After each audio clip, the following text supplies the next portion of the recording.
ஜம் ஆன்மீக அன்பர்களுக்கு வணக்கம். 2025 ஆண்டில் எந்த ராசிக்காரர்கள் எந்த கோவிலுக்கு செல்லலாம்?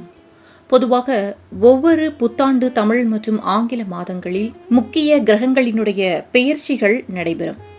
2025 ஆண்டு பிறந்த 5 மாதங்கள் கடந்து 6வது மாதமான ஜூன் மாதம் வந்துவிட்டது.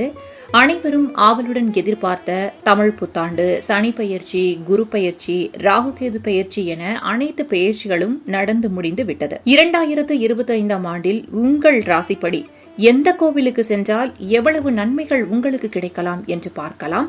அந்த வகையில் மேஷராசிக்காரர்கள் செல்ல வேண்டிய கோவிலாக திருவண்ணாமலை அருணாச்சலேஸ்வரர் கோவில் சொல்லப்படுகிறது. ரிஷபராசி சுவாமிமலை சிவசுப்பிரமணிய சுவாமி கோவிலும், மிதுன ராசிக்காரர்களுக்காக சிதம்பரம் நடராஜர் கோவிலும், கடகராசிக்காரர்களுக்கு திருச்செந்தூர் சுப்பிரமணிய சுவாமி கோவிலும் செல்ல வேண்டிய கோவில்களாக சொல்லப்படுகிறது. அதேபோல சிம்மராசிக்காரர்கள் திருநாகேஸ்வரம் நாகநாதர் சுவாமி கோவிலுக்கும், கன்னிராசிக்காரர்கள் வைத்தீஸ்வரன் கோவில் வைத்தியநாத சுவாமி கோவிலுக்கு சென்று வழிபடலாம். துலாம் ராசிக்காரர்கள் சபரிமலை ஐயப்பன் கோவிலையும், விருச்சிக ராசிக்காரர்கள் பழனி தண்டாயுதபாணி சுவாமி கோவிலுக்கும் சென்று வழிபட வேண்டும். தனுசு ராசிக்காரர்கள் திருநள்ளாறு தர்பாரணேஸ்வரர் கோவிலுக்கு செல்லலாம். மகர ராசிக்காரர்கள் திருப்பதி வெங்கடேஷ பெருமாளை சென்று தரிசனம் செய்யலாம்.